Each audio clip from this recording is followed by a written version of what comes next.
Chinatown.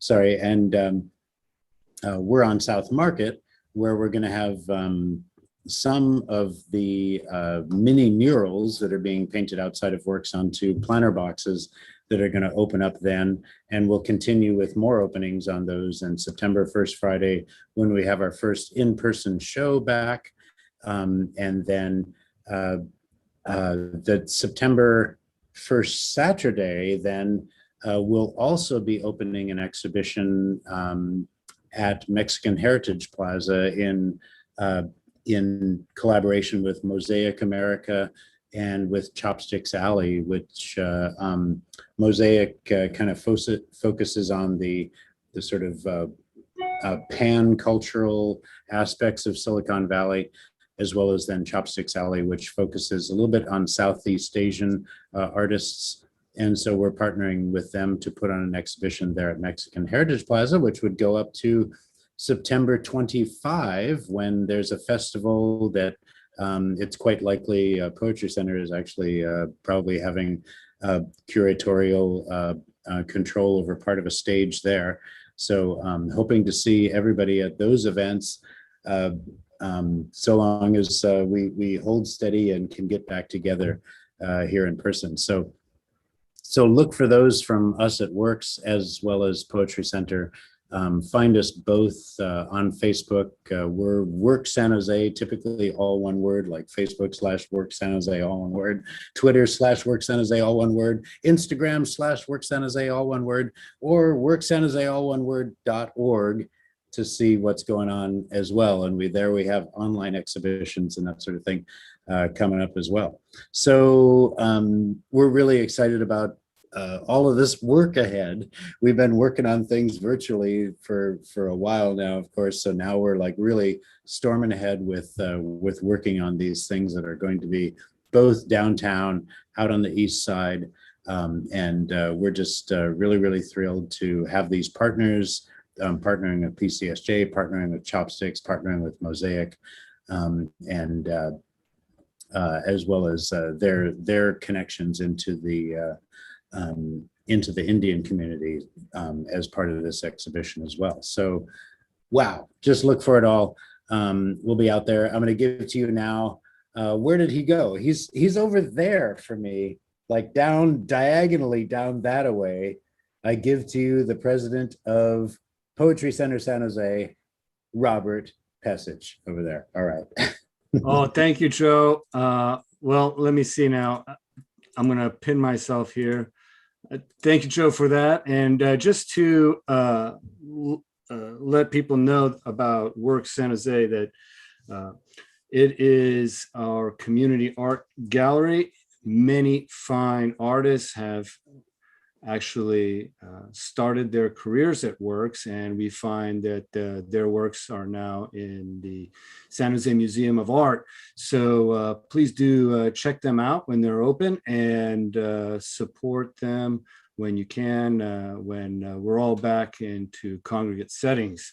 So thanks for supporting Poetry Center San Jose as well, Joe, and Works San Jose. And we are happy to contribute to this program. Yep.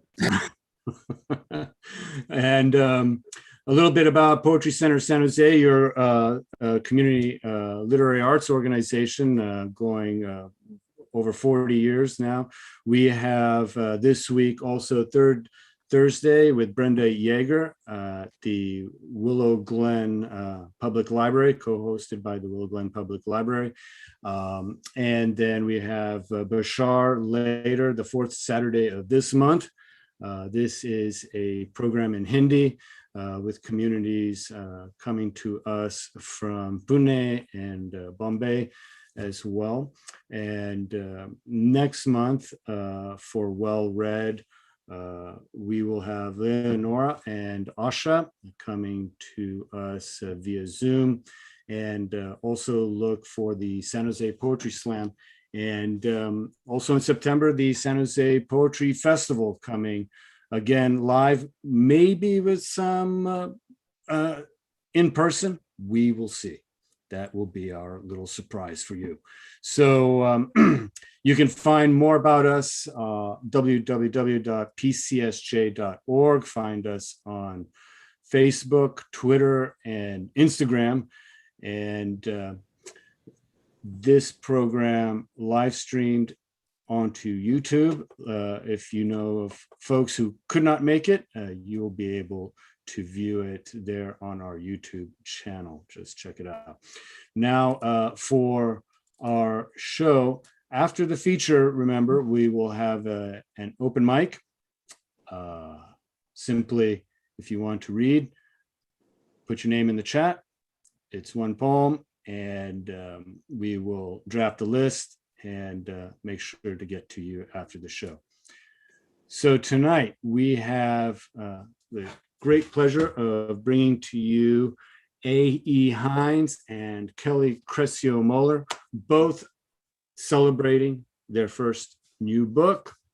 And so we will get to Mr. Hines here out of respect for folks back east, Midwest. A.E. Hines, him, grew up in rural North Carolina and currently resides in Portland, Oregon. His poetry has been widely published in anthologies and literary journals, including I-70 Review, Sycamore Review, Tar River Poetry, Potomac Review, Atlanta Review, Crosswinds Poetry Journal, and Crab Creek Review. He is winner of the Red Wheelbarrow Poetry Prize and has been a finalist for the Montreal International Poetry Prize. He is currently pursuing his MFA in writing at Pacific University. His website is A.E. Hines, HINES.net. His debut book, Any Dumb Animal, will be released by Main Street Rag this coming November. Pre-sales began last month in June, in time for Gay Pride. Advanced sales of the book, mind you, also is a fundraiser for the Trevor Project, a national nonprofit organization founded in 1998, focused on suicide prevention efforts among our brothers and sisters and LGBT questioning youth, gay, bisexual. Please, if you can, it's a great way to help poetry and help our youth, LGBTQ youth, buy the book, and you're supporting many good causes here. So without further ado, please now give it up for A.E. Hines. Thank you. Thank you, Rob. That was such a wonderful introduction. It's almost like I wrote it. It was so accurate. Thank you. I really appreciate both the Poetry Center in San Jose and Work San Jose for hosting this tonight and for having us here. I couldn't be more thrilled to be here with Kelly.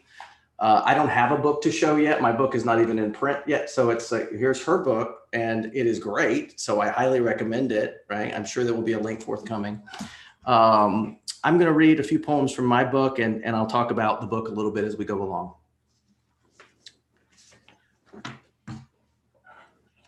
My father's son. If my father was ever tender, I don't remember. By the time I could forge memories, he'd grown hard, cold, like the hood of his Pontiac on a January morning. Surely he must have changed my diaper or offered me a bottle when my mother's milk ran dry, held me when I cried. Biology has blessed us with the strongest recollection for what to avoid. So I don't know if he ever lifted my little body to the sky or carried me on his shoulders. Instead, I'm left with random sensations. The burn of the electric fence on my uncle's farm, how my father told me to grab hold of the naked wire so that I might remember, he said, so that I could learn. I can still make out my uncle's orchard, the sun glinting off the silver leaves, but not the first time I crushed a grape between my teeth or tasted the juices straight from my fingers. Perhaps they're simply just too much good to remember, too little space in our brains to hold both the good and bad. When I was 16, overtaken by desire, I first understood what my father thought of me. He said, the saddest son of a bitch he ever knew lived out in the woods with a daughter who longed to be a son and a son who chased every boy in town. It was the same year he left our family, the year I discovered in his belongings a picture he had taken of me when I was 4. All cherub smile, the sun ablaze in my hair. A photo he must have treasured because he said he'd kill me before he let me have it. Which is really something when you think about it. The memory of the boy he had seen through the lens, so much better than the real thing standing right there before him. Thank you. As Rob mentioned, the book is coming out in November, and some very, very wonderful friends of mine approached me when the pre-sales started and suggested we make it about something bigger than the book. And I thought, well, let's talk. And we settled on some very generous folks that agreed to match every sale in the pre-order period with a dollar for dollar match to the Trevor Project. And so I couldn't be more pleased about that. And that may become more and more apparent as I read. The Trevor Project does such amazing work. They just did a survey. They do suicide prevention and intervention services for queer youth up to the age of 25. And they did a longitudinal study recently, and queer youth are 42% more likely to commit suicide than their population at large. And they're also 40% less likely to commit suicide than the queer youth are if they have even one adult that is supporting of them and accepting of them. So you can't all be gay, but you can be advocates and allies. So that's my plug for Trevor. And like I said, I'm very, very happy to be supporting it. Bohemian Rhapsody, 1991. Mama, life had just begun. Queen. When Freddie Mercury was sweating out the fever, fire burning up his blood, I was 21, still in college, and dancing in a back alley bar. A place with no street number, no name, a place hidden behind a steel reinforced door so the bigots of Carolina wouldn't send us all up in flames. The boy pulling me to the floor, big torch of a man, pulled off his shirt to brandish his Navy tattoos, then placed my quaking hand on the sweaty vault of muscle and skin that shielded the base of his throbbing heart. Over Mercury's yell, he spat the news in my ear, said he had it too, the fire in his blood. Asked if I cared, asked if we could both burn up together. News we all feared, expected.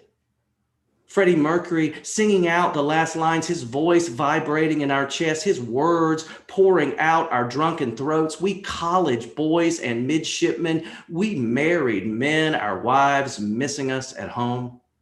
All of us burning up together in that back alley bar. Sure, Beelzebub did indeed have a devil put aside just for him, that we'd all be dead by fall, that nothing anymore really mattered. Thank you. This poem's called Everybody Lies.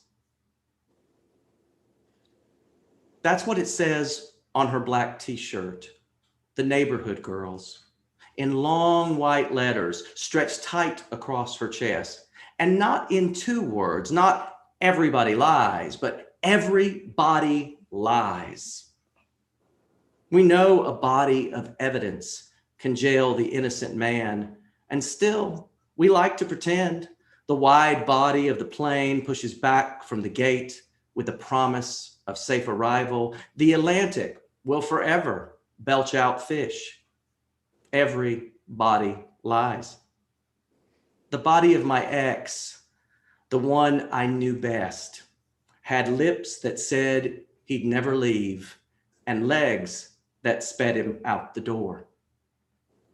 Even my body, my own, told me for the longest time I wanted him to stay.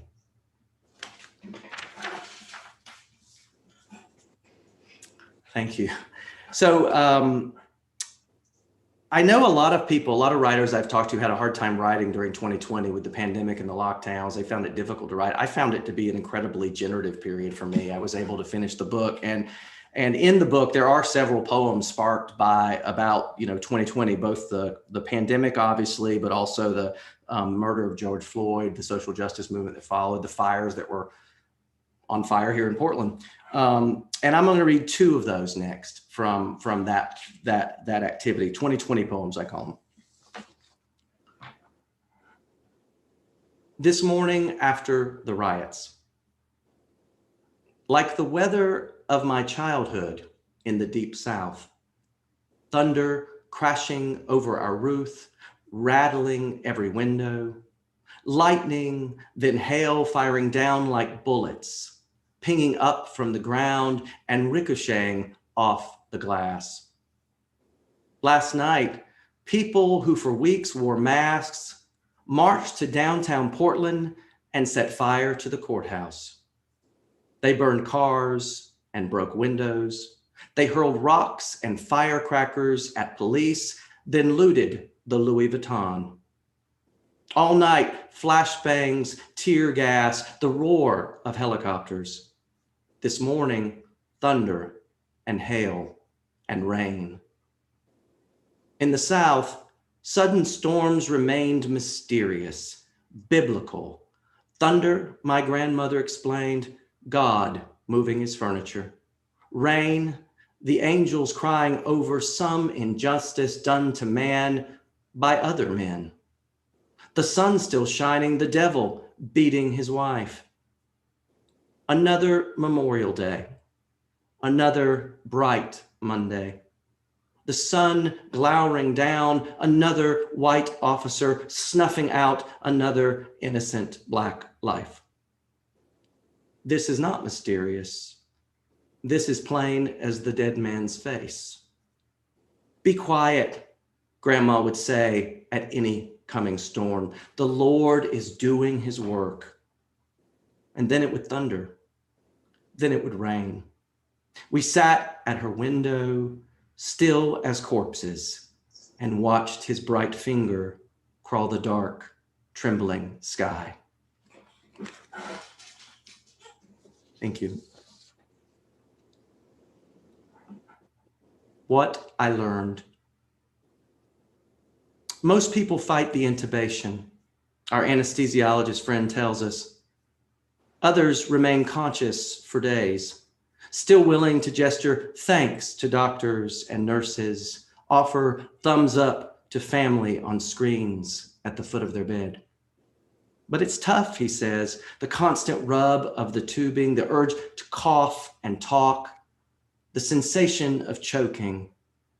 Most prefer the cottony silence of the drip, being lost in dreamless sleep for the long weeks of mechanical respiration, for however long it takes to survive or die in that little room alone. They're not really there to notice the irritation, gradual scars building in the chafed reed of the esophagus, the inevitable tracheotomy, new tube pushed into the split flesh at the center of the throat. I ask our friend to promise he'll report stat if ever I'm brought around with the virus. Give me the drip, I tell him, straight away. I pat my husband's hand as I say this, repeat myself twice, so I'm sure he hears. I kiss his hand and hold it until I see he understands, until he knows, I know he knows, I have no desire to be brave.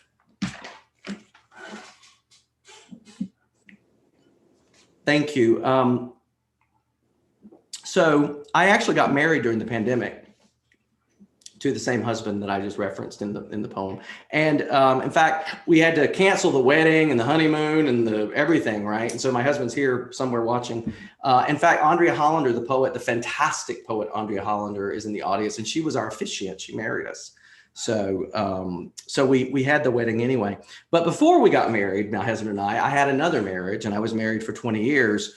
And so that yielded a little bit of divorce poetry, as one might imagine. And perhaps if you've been through that, you'll resonate somewhat with this poem, which is called Gay Divorce. Only our socks served two masters, resting in their disarrayed drawer, our feet close enough in size that laziness, the law of community property, reigned. Why not throw the formal, the athletic, the cotton and wool together? Let them frolic a while.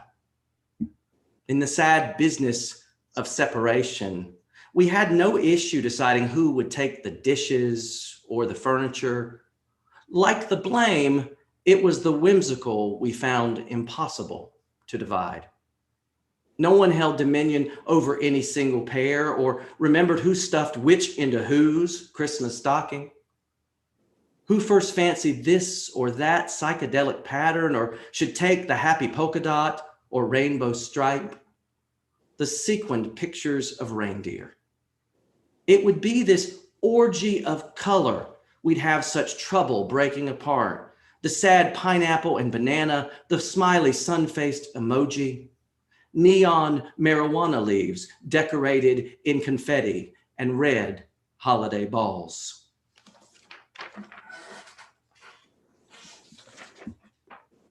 I actually found a whole trove of his clothes he left, and I put them in the garbage. Is that bad? Wait, this is going to be recorded, isn't it?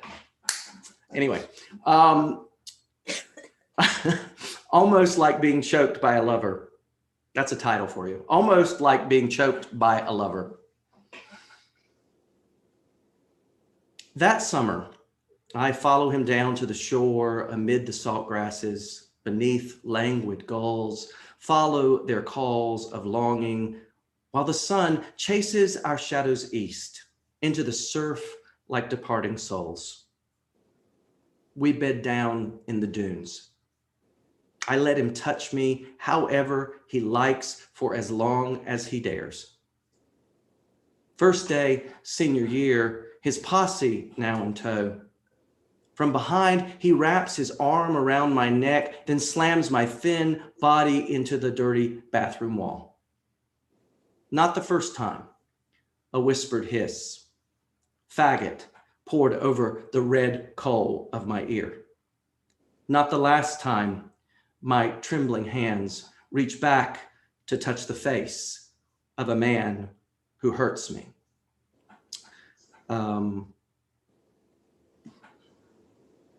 I think the Trevor folks would say it does get better. It does get better. So I'm going to read three more poems. And again, most poets give a two-poem warning. I'm going to give you three. And this last one, it actually was sparked. So my new husband, we were dating, he's from Colombia, the country of Colombia, and we spent some time down there. So I thought it might be fun to learn Spanish and spend some time down there trying to learn Spanish. And that's what sparked this poem, which is called Language Immersion. In the company of my thoughts, I feel more alone than ever before. But after 2 weeks, new words at last glimmer in the mind like freshly minted coins. Others appear or don't as they please, rise up from the ether, present themselves like tattered pieces of a jigsaw puzzle. I call home and my Spanish-speaking lover says it takes time to fit them together, to twist my tongue around his syllables. When I try, each time open my mouth, I imagine he hears a donkey braying at the sky. Still, I try, and somehow we both understand. Strange how words don't now seem so important when in another life I lived with a man for whom they were everything, who hoarded them like an arsenal. For 20 years, he taught me to sharpen and hurl them like circus daggers.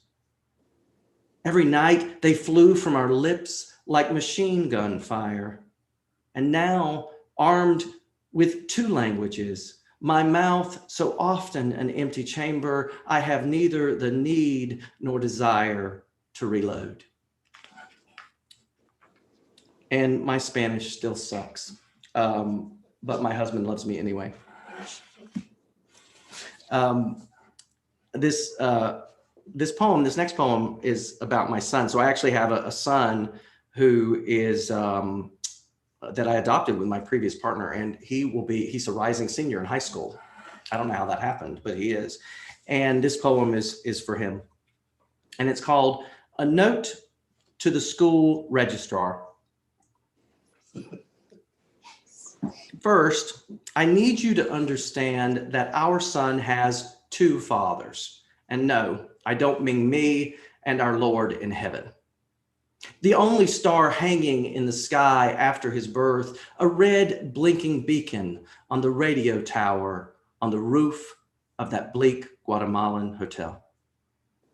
The only woman there, not Mary, but Olga, his foster mom, who delivered him sleeping into my anxious arms. No wise men or shepherds, no cattle rustling beyond our beds. I've yet to see him skip across the surface of a summer pond or draw wine from the kitchen faucet. And our house runs surprisingly short of bread. You won't find our son praying to one of us behind the football bleachers or atop any stumps preaching to the other students. So for the love of Christ, can you please update your form? It's 2020. In the year of our Lord. My name is not Joseph, my ex, not anyone's God. Our boy is 16. Our pronouns, he, him, his. And we're fed the fuck up having to decide which father to list as his mother. Thank you. So this last poem I'll read. And again, thank you again for having me. I can't wait, Kelly, to hear you read and listen to the open mic later. This closing poem is for my loving husband, Juan Diego, and it's called Waiting for the Diagnosis. Lying with the man I love, I muse about a farm high in the Colombian mountains where terraced slopes of coffee meander valley to peak and disappear into mist. There's still time, I tell him, to plant 1,000 bamboo trees, watch them leap into the sky, to nail bat houses to the trunks and hear the flitter of webbed wings, to hear the night monkeys winding their way in the dark, leaping branch to branch. Let the shadows come and wrap us in their slippery shawls. There's still time to dig our fingers into the black, brooding earth, to taste the prickly fruit, to believe we can grow old, listening to the bat shriek and the night monkeys howl, to bamboo trunks rubbing together in the breeze, their insistent music like the luxury of creaking old bones. Thank you.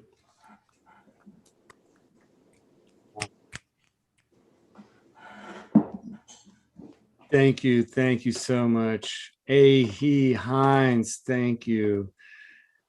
Fantastic reading, and hope you all enjoyed that fantastic performance.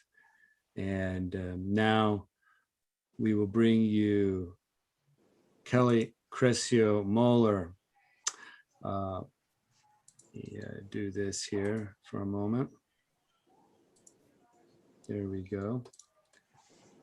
Kelly Cressio-Moeller is a poet and visual artist. Her poems have been nominated for Pushcart Prizes, Best New Poets, Best of the Net, and have appeared widely in journals and at literary websites, including Gargoyle, North American Review, Poet Lore, Salamander, Thrush Poetry Journal, Valparaiso Poetry Review, Waterstone Review, and Ziziva, among many others. She is an associate editor at Glass Lyre Press. She lives in the Bay Area with her husband, 2 sons, and their basset hound. Shade of Blue Trees is her first poetry collection. Find her at kellycressiomoeller.com. Welcome to Well Read, Kelly. Thank you. Thank you. It's wonderful to be here. Such an amazing reading, Earl. Let the shadows come. Yeah, I'm bringing them. So thank you, Robert, Joe, PCSJ, Works / San Jose, and to my fellow first booker, Earl. That's just, I'm so glad this book is coming out in November. I've pre-ordered. I want everybody else to pre-order it. It's going to be amazing. Main Street Rag, get it. And to all of you for coming who are so Zoom fatigued, and, you know, thank you for supporting poets and poetry. And I'm so thankful for you, and so great that we get to hear you at the open mic. So really looking forward. So all I'm reading tonight are from the collection. And I'm going to begin with one of the book's long poems. There are 4, which are cornerstones in each section. It's an invented form, which I call the panel. This one has 3 parts. Each new part is a separate voice and an entirely new section. And this poem's focus is about the many forms of depression and grief, and how grieving is its own depression, which I don't think we talk a lot about. It's called Panels from a Deepening Winter. It begins with an epigraph from Kate Bush. The world is so loud, keep falling, I'll find you. 1. Veils of clouds replace the mountain's ghost blue face. Snow and fog, a sky of ice, a quiet haunting, a Brummel embrace. The blacksmith's wife speaks to him in peach leaf embers. Her timber sparks and dissolves. Every hammer swing forges the horn of his anviled heart, hot as the infection that took her. She's stolen the wind's fingers and fists. In his hair, at his door, he sleeps in a leather apron, the window open, their winter plums in a copper bowl. Harnessing broad-nosed oxen, he blames the tears in his eyes on the rain in his head. Fingerprints the breeze carrying her neck and hair, hyssop and coriander. He opens his box of mountains, takes her ivory comb and wraps it in the small dreams of winter wrens, then lines his waistcoat with her ashes. Cloven hoofbeats and chimney plumes herald the violet dusk. At midnight, he walks alone into the antlered forest, surrounded by the dampened knock of naked branches, cups a buckeye for luck. In a moonlit clearing, he makes a promise to a white moose kneeling in the snow, opens his arms ready to catch the night as it falls. 2. Atop the hill by the watermill, black sheep prune the waist-high heather. A jackdaw flock wheels overhead, collecting cufflinks of memory for her cabinet of treasures. The year stops for no one. Since he has gone, everything is hourglass, thin-throated and bottomless. The sun, a Siberian king, the moon undressed in flames. She misses how he shifted the air around her, bent the light into haloed hexagons, honeycomb, snowflake, tortoiseshell, the geometry of love. In the lonely light of morning, shy crocus and taciturn birds surrender to snow, flashes of him behind her, back to chest, his arms on either side, their hands in a basin of water, thumbs pressed into the lungs of pomegranate halves, releasing 1,000 tiny hearts. Who are you? I am the feather on the path, blue shadows dragging the hills, a steadfast current clearing your riverbed. And why have you come? Because you have asked me to. 3. With red-petaled cries, open mouths of cyclamen confess in winter. Her scarlet sails fall fast asleep in delicate cages. The broken mast, the dream now splintered. The night before her journey, she kneels at the frozen lake of forgotten bells, disguises her sorrow as a sparrow's heart, offers her silk tongue to the oyster moon. As a child, she lost her compass in the village field and has never found a way. The wind wears heels tonight. The stars are not made of clouds and dust, but bright bones and flowers. She knows the oars of her longboat will never reach the shore. Back home in the walled garden, it is quiet in the way that only winter is. Euphoric movement, the wings of an immaculate crane, ascending higher and higher, and then all is white. Thank you. This is called Meditations on Disappearing. 1. Don't waste the sun's time. Start growing a beard for winter. Summer's skin plum knees ripen just below the eyelet hem. Between the laundry and the bourbon, study corsetry and lace wings, speak of floating ribs, pinioned wings, discover where birds go to die. A series of open mouth pores separating daylight and prey. Gone is gone is gone. 2. Once, thieves tiptoed by candlelight, left impressions in wax, blue sweat from copper poisoning, blackened cork, a bead of oil, tried to fill the furrows and whirls with another's life. Fingerprints lay bare, but won't tell where the bodies are buried. 3. I met a woman who was mauled by a black bear, arms lost, hands replaced by hooks. At parties, she says her name, relives the story as if by script. 40 years on, the bear is still alive.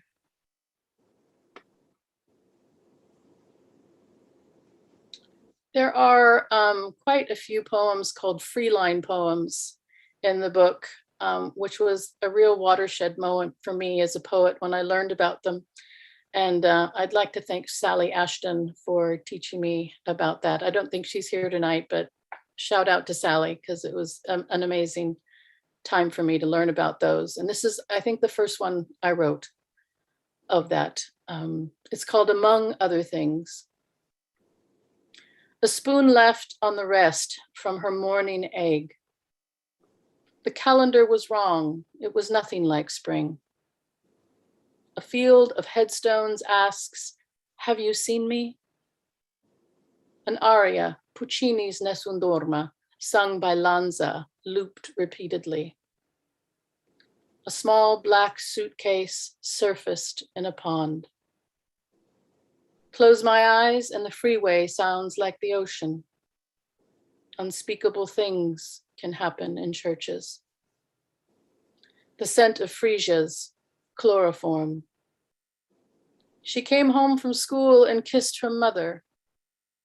The coffee had gone cold. Daydreaming in Italian, chiaroscuro, baldacchino, sprezzatura. The tree's arms hold her in the indigo lap of sky. She was dead before they knew she was missing. How ordinary this day was to be.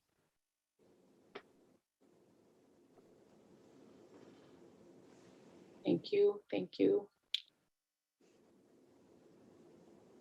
This is called Southern Gothic. This is for Lois, if she's still here.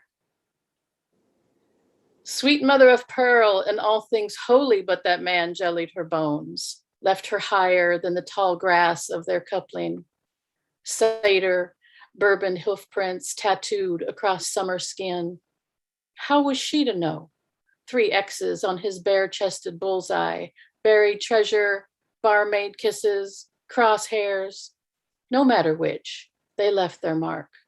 A bullet for each of them. Powder burns formed cul-de-sacs of a triangle, scalene, no sides equal. Ventricles gave way like levees his father engineered. Poets and suicide, it's been done before. That death was mine. Go on then, get gone. Sometimes a woman needs to take to her bed. Burying a lover shook loose her stars, some yonder-eyed gaze no longer her own, the offset jaw, a cindered lament. She continued down lost roads, planted a curved wall of bamboo, grew a head full of words. Sylvan light filtered June, remains.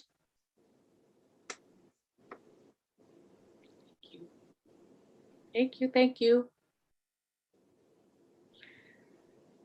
This is an ekphrastic poem about the 17th century Jan Vermeer, Woman in Blue Reading a Letter, which is the title of the poem. Begins with an epigraph from Nico Case. It was so clear to me that it was almost invisible. It was mid-afternoon when I arrived in Amsterdam. The flight from California fueled a headache I couldn't shake. I checked into my hotel room, hoping a hot shower would restore me. I was slipping on my robe when I noticed the blinking red light on the room's phone, a message from my mother to call home. Her voice was low, a strange mixture of indecision and sadness. She spoke slowly, as though lowering an anchor. There had been an accident. Tommy, close as a brother, was dead. A drunk driver crossed the divider, hit him in a horn, the engine in his lap. I don't remember telling her goodbye, hanging up the phone or getting dressed, but I rode the elevator down and walked the stone-paved streets, shell-shocked under a turquoise sky. At the Rijksmuseum, whose ribs vaulted portico reminded me of a Gothic crypt, bicycles sped through the passageway before I entered. Upstairs, Vermeer had a room of his own. I stepped off the hardwood floor and sank deep into blue carpet. She was on the damask wall next to the milkmaid, illuminated by skylight glow. So small she could fit in my suitcase. But I didn't care about the light or the colors. I didn't care about the woman or the news in her letter.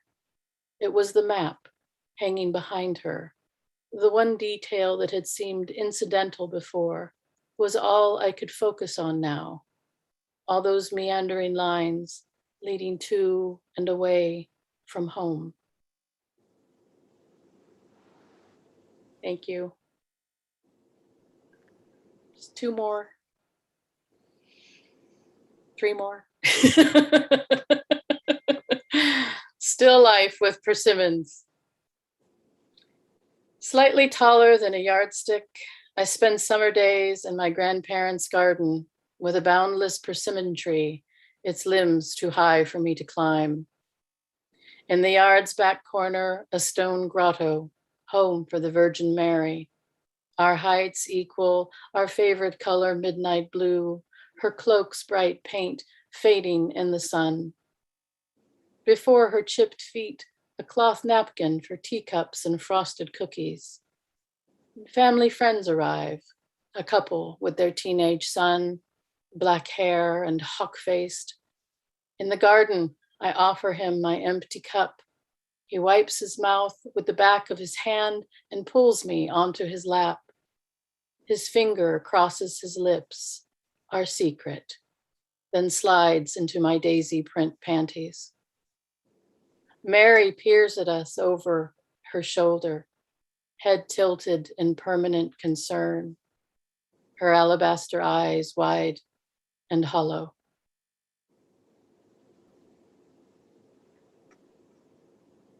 Thank you. This is called Departure. 2 months ago, I scribbled poem notes on hospital paper towels. My mother dying, snowed on morphine, pneumatic lungs sinking boats she wanted no one to bail out. Her small hands inflated twice their size as if to keep afloat. The echocardiogram detailed a scalloped shell of aortic waves, mitral valve murmurations. How many secrets did her starlings harbor? To mark each changing hour, Pegasus, nailed mid-flight on the beige wall, shook his mane from side to side. I consulted the meadow priests of purple thistle, whose prickly heads provided no comfort. They said, death is a circling wolf. There will be no one left to call you by your full name. Grief falls in rain-whipped sheets. The shadows of the dead weigh more than you know. I looked to the night sky for a comet tail, but only cold stars stared back, unblinking. That month my mother died, I did not bleed, and the tips of my hair wintered. A book finished inside me. My ink tongue froze. Thank you. This is my last poem for this evening. I began with winter. I'm going to end with winter. That's my season. It's called Portent with Moonset and Blackbirds. For a long time, I wanted to drink a cup of winter, to become tipsy on early dark and longer starshine. The thinning light, my favorite ether. These days I am uncertain, dead reckoning my way through, surrendering to mystery and surprise of mapless navigation. That fistful of blackbirds thrown across my windshield, I don't know what their flurried wing beats were trying to tell me. Not every moment is a teacher, in the same way patience does not mean measured in action. I am only a woman who continues to bury her dead, wearing a clenched jaw that expects diamond dust from the crown crush, shoulders that ride so high on worry, they mistake themselves for wings. I never liked what I was called, even though my father named me, and my name in his voice was the last word I'd hear him speak. Last night, I went to bed feeling hopeless and profoundly lonely. I left the curtains open wide. Sleep plowed a ragged field of uneven rows.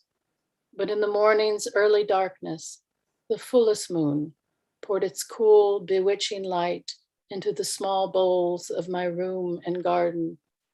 As it hung impossibly low over the Pacific, I drank and drank. Thank you all so much for this evening. I'm so honored to be part of it. Okay. Earl, can't wait for the book. Thank you, Kelly, for that fantastic reading, that performance. Thank you so much for joining us tonight. And A.E. Hines, thank you so much. Folks, you can go ahead and unmute yourselves to give them a little A real applause. applause.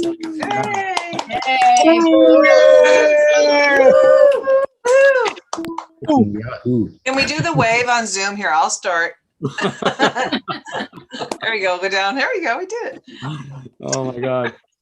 Yes. We have a little musical special to add as folks get ready for the open mic. If you want to join the open mic, put your name in the chat, a poem to share. We'll give it about 5 or so minutes. And while you take a bathroom break or get something to drink or your poem for the open mic, go ahead. I have to drop Joe, off, and- but I wanted to say congratulations, Kelly and A.E. Hines. I loved your work, but I got to drop off to Grandma Land. But Congratulations to both. It was terrific. Yeah, Bye, All Bob. yeah. All of my And buds. remember, Take care. Go ahead. any dumb animal on A.E. Hines' website in Got the chat, and Kelly Cressio-Moeller's book right here. If you can see it, you can get that as well from Two Sylvia's Press. Yes, there it is. And go ahead, Joe, cue it up. All right, as you'd like to sign up there in the chat to Rob, who's keeping a list in response to AE's poem. I queued this little piece up here, so here we go. Oops. I gotta share I gotta make sure to check the sound and optimize for video. All right.